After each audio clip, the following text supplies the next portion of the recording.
Beginning in the 1950s, hikers and woodsmen roaming the wilderness of Northern California came back with reports of a strange ape-like creature.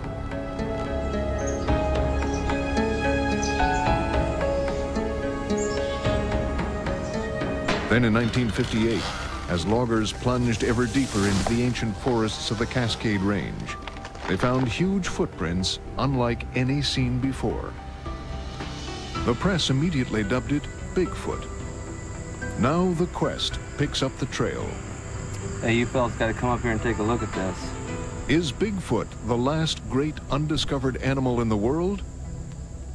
Or just a big hoax? Native Americans of the Pacific Northwest have long believed in a creature they call Sasquatch, an ape-like being dwelling on the fringes of civilization. That was only folklore, or so people thought.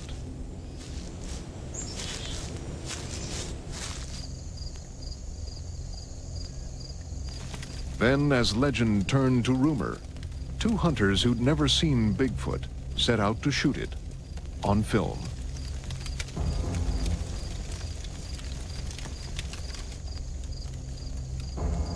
They set out for Bluff Creek in Trinity National Forest.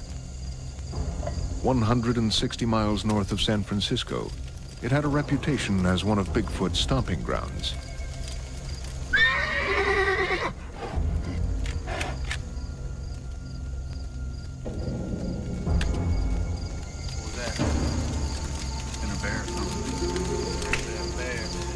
Roger Patterson was a former rodeo rider and part-time inventor. Bob Gimlin, an expert horseman and tracker. According to Patterson's account, for 7 days they saw nothing.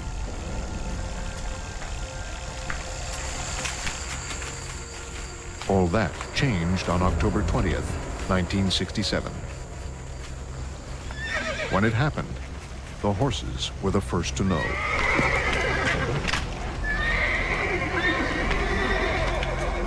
Patterson was so stunned, he fell from his mount.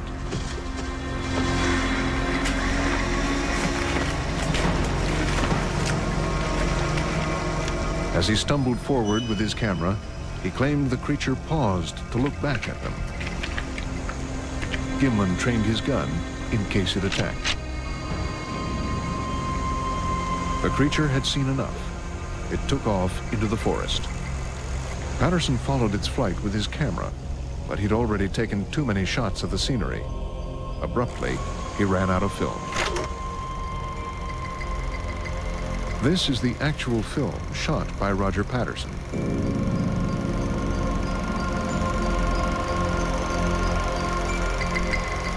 Most scientists dismiss it as a clever hoax. Patterson earned a tidy profit as he licensed the footage worldwide. His friend, Bob Gimlin, who didn't make a nickel, maintains the film is genuine. What they saw, he says, wasn't a human dressed in fur, but a flesh and blood creature.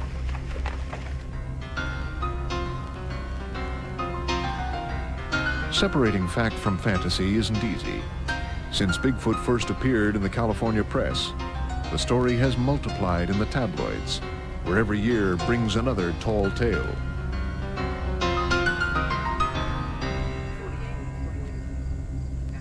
As if this weren't enough to muddy its reputation, many of its alleged footprints and hair samples turned out to be fake. One bit of fur, found alongside a footprint in California, was actually the hair from a Barbie doll. Do the fakes prove Bigfoot is a fraud?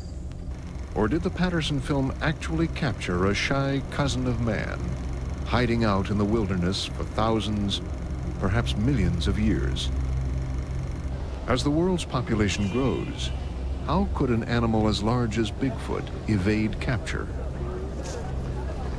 Many zoologists believe all the Earth's large animals have already been discovered.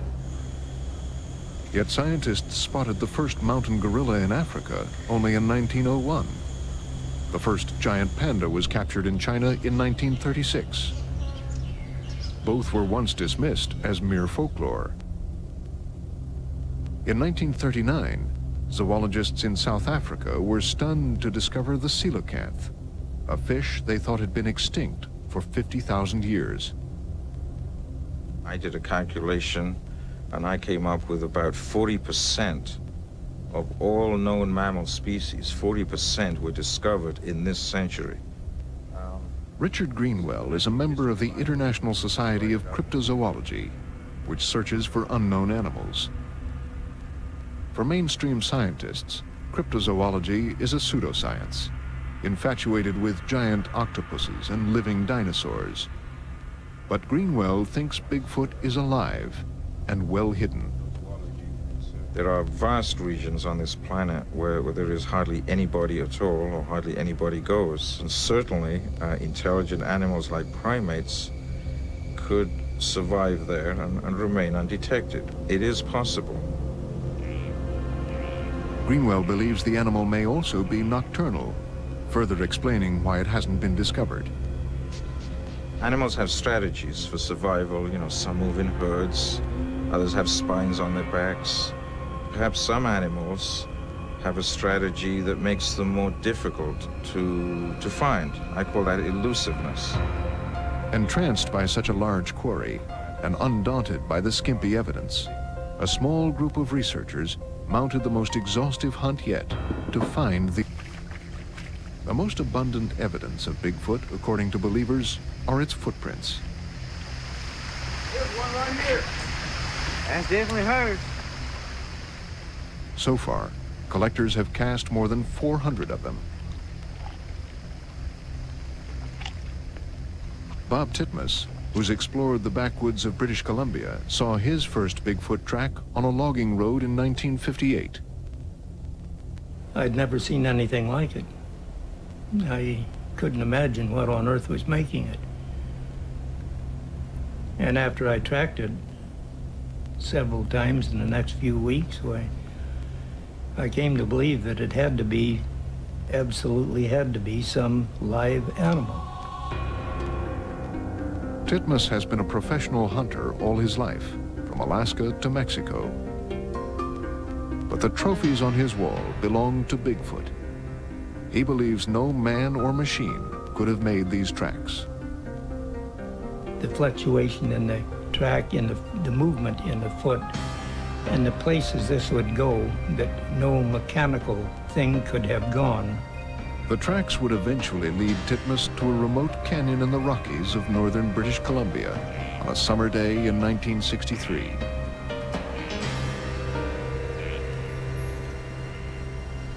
"30 years later, the memory of what he claims he saw there remains as vivid as when it happened.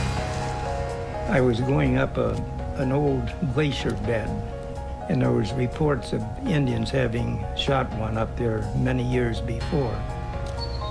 And looking across the canyon, a huge canyon in front of me, I noticed three things going up the opposite wall. It was three Sasquatch, and they were climbing just hand over hand like this. And then they bring up a foot and feel around for a toe hold and that sort of thing. And I watched them a little over 20 minutes before they got over the top. That was a sight to see.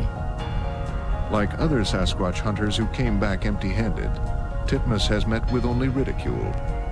Without even a snapshot, no one believed him. Except John Green. A journalist and former newspaper publisher in British Columbia, he had followed Bigfoot in the press. When he heard about Titmus's find, he tracked him down. Well, in 1958, there was a picture in the newspaper of a man holding a cast, one of these huge footprints. I just got in the car and went down there to see what it was all about.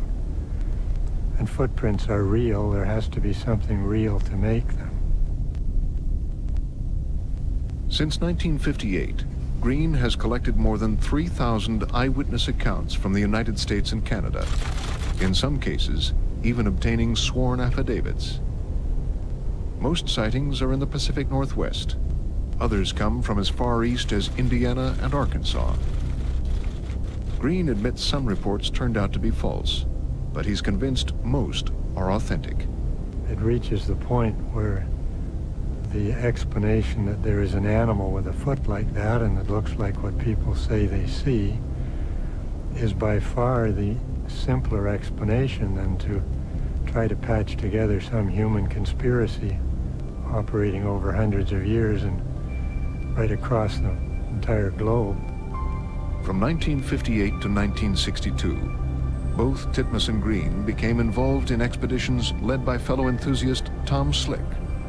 An oil millionaire, Slick spent a small fortune to try and track Bigfoot down, even managing to collect his alleged droppings. When he died in a plane crash, the trail grew cold. Slick's records of his expeditions and his evidence vanished. Some say his company destroyed them out of embarrassment. Others say they're hidden away. Perhaps the most methodical search for Bigfoot is taking place here at Washington State University. Anthropologist Grover Krantz has risked his professional reputation by taking Bigfoot seriously, largely because he believes the footprints are real. What happened here is the individual stepped on a stone, and the stone impressed deeply into the foot. Now, we know that this was not a fake that somebody put on and rocked it side to side to get the impression on both sides, because a very good fingerprint expert was able to trace dermal ridges running all the way across the footprint without any break, right through the rock impression. And since there's no human foot that is this large, and no human foot has that thickness of padding, we're quite sure this is real. By studying the Patterson film frame by frame, Krantz has even come up with how he thinks Bigfoot walks. They do swing their arms back and forth in a human manner, but the differences come from, they lean forward at the hip more than a normal human does or should. When they put weight support on one foot, they bend the knee, so. Whether by coincidence or design, most reports of Bigfoot have described the same slumping posture, slightly bent knees, and free-swaying arms. Solid proof, like Bigfoot, remains elusive. Yet the camera-shy creature gets around. It's even been spotted on the other side of the world.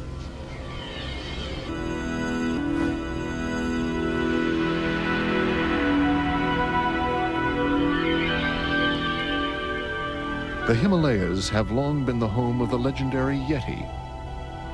Like Bigfoot, a hairy, ape-like creature with a cone-shaped head. In 1921, British mountaineers ventured into its domain when they set out to scale Mount Everest. At 17,000 feet, 2/3 of the way up, a Sherpa guide spotted dark figures moving in a snowfield above them.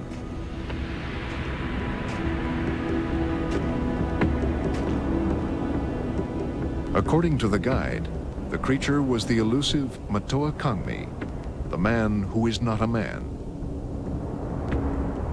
A mistake in translation would give it its popular name, the Abominable Snowman.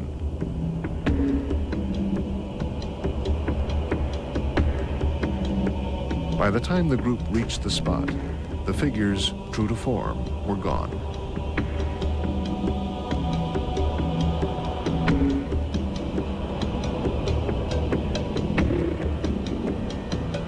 Overnight, the reclusive, abominable snowman became a worldwide sensation. In fact, he was a man-like creature, according to the Sherpas, who lived high up in the mountains, occasionally coming down to pilfer food from the villagers or devour a yak. And he wasn't abominable, but a shy, harmless beast who shunned humans. For the next 40 years, dozens of other sightings were reported. Then in 1960, the conqueror of Everest, Sir Edmund Hillary, returned to the Himalayas on a scientific expedition. One of his goals, to find the Yeti.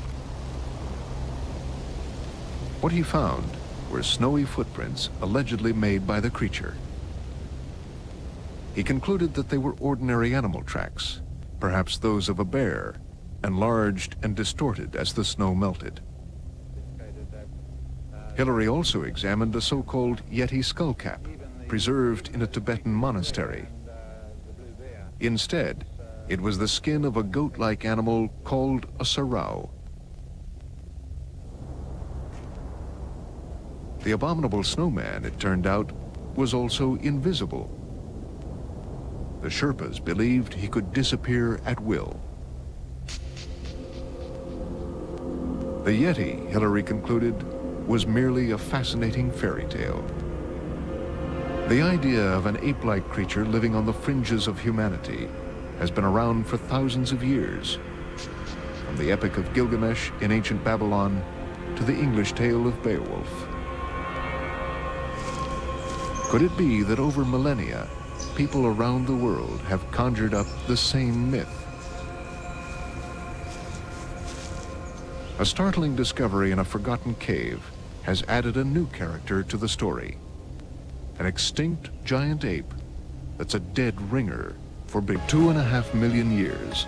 A possible answer to the riddle of Bigfoot lay hidden in a remote cave in China. Then in 1989, anthropologists found the teeth and fossilized bones of an ape-like creature far larger than man. The bones were mere fragments, but scientists estimated the animal stood more than 8 feet tall and weighed as much as 1,200 pounds.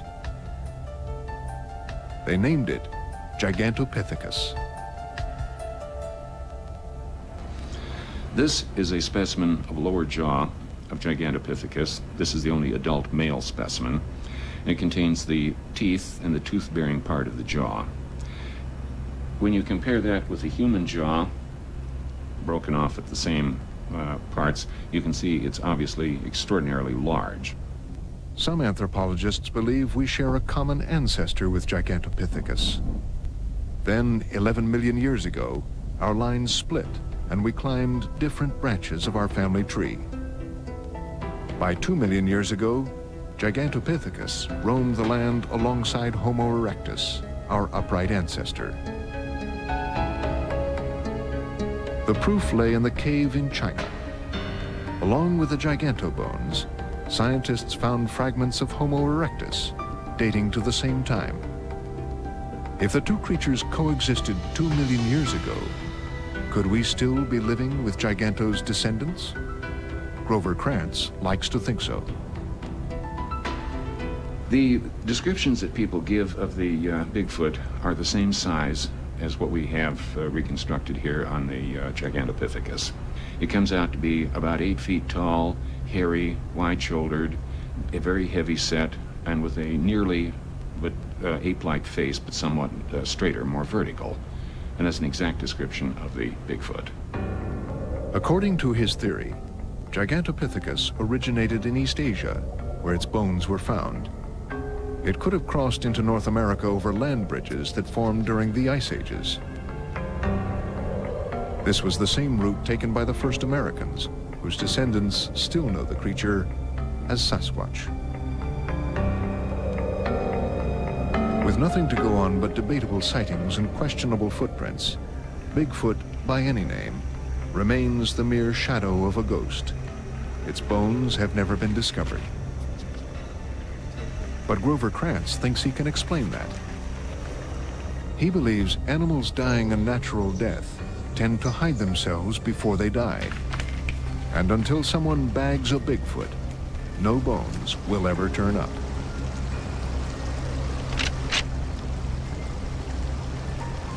I have talked to so many hunters, game guides, officials, and asked them all the same question. How many dead bears have you found that died a natural death? So far, my grand total is 0. Like Krantz, Joe Verhoevery of British Columbia remains a true believer. His revelation came one Sunday in July 1988. He was camping along the Silver River, and he'd gone to pick some berries. Then I heard some noises. Some kind of noises, there's somebody walking, so I thought that they're human here. And I said, anybody here? No one answered.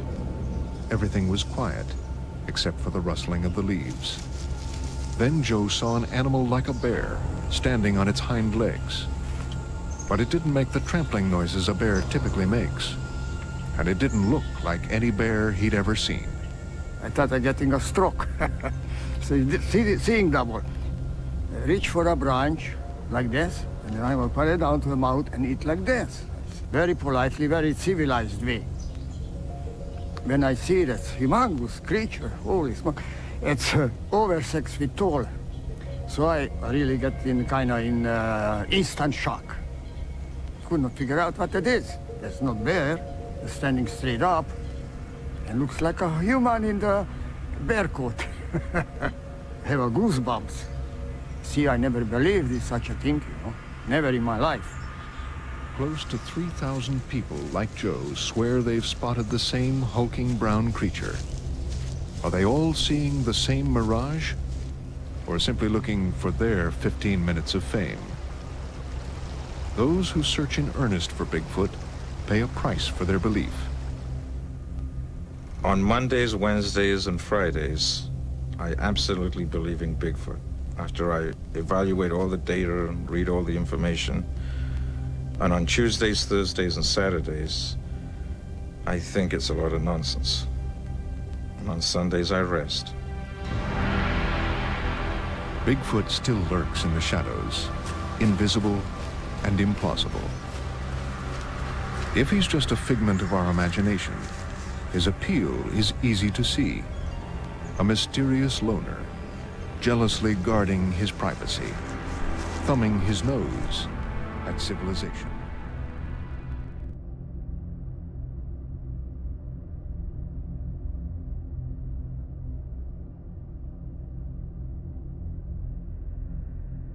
Welcome to Sightings. I'm Tim White. In business, competition and secrecy are par for the course. Well, the same holds true for paranormal investigators. That's a problem, especially for investigators in search of Bigfoot, who need to keep track of sightings and possible migration patterns. Now, one organization is trying to collect every report, footprint, and eyewitness account into one communal database.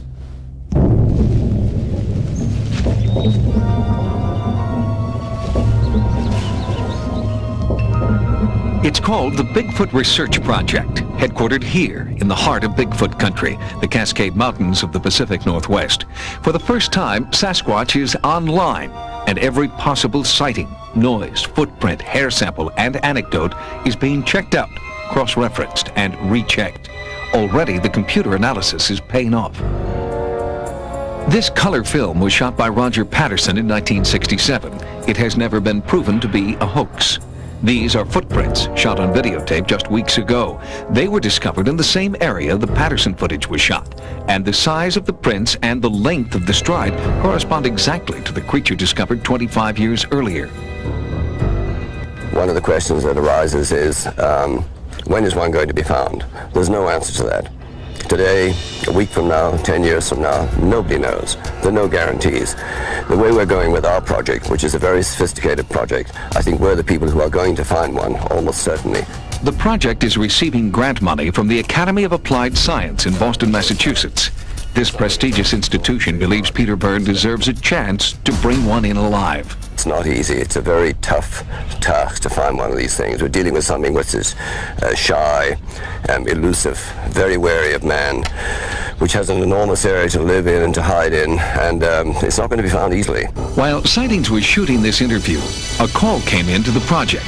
Independent eyewitnesses were reporting something moving at the base of Mount Hood. Byrne's team responded immediately. They're clearly visible, and they definitely are primates of some kind. They are walking upright, and they're moving fairly fast. And the time we've been here, they've moved about 200 yards, maybe 250 yards. Analysis identified the two lower dark areas as rocks. Above these rocks, two shapes were moving at approximately 2 miles an hour. There were no reports of hikers at that time, but the distance was too great to confirm this as a Bigfoot sighting. It will be used to corroborate any other sightings in the same area. Photographs like this one come in every day, but Byrne quickly rules out all but a very few. This is a fake footprint. It's very square. You can see the line of the toes across the top here is simply straight, which is wrong. They should be angled. And then the sides are dead straight. And it's recognizable as a fake footprint, probably made with a wooden mold of some kind. This is an important videotape the Bigfoot Research Project is concentrating on right now. It's from Northern California, and it's from late last year. And the photographers say that in here, in the center of the picture there, just there. The dark area? The dark area, you can see something, and you can see something moving. Independent Bigfoot researchers Scott Harriott and Daryl Owen captured these images in Northern California. It was their first face-to-face encounter with an elusive creature they've been tracking for 10 years. I can see him pointing at something. After about 29 seconds, he then lowered the camera, looked at me, and started crying. I mean, he literally had a little minor break, started crying, and said, "Let's get out of here." I was very scared at that point as well. We went down the hill. I'm crying at this moment, so excuse my voice. It's right here. You can see it. Okay. The footage is being analyzed at Wonderfilm Design. Here, advanced computer enhancement technology allows researchers to take a closer look. Right here would be the head and the arm down this way. Now let me rock back and forth here, and as you can see that it's something right there is moving while everything else in the picture stays static. There is something unusual moving in the thick woods of the Cascade Range, but the Bigfoot Research Project remains cautious in their optimism. Hoaxes are rampant in a field where film and videotape are considered still the best evidence.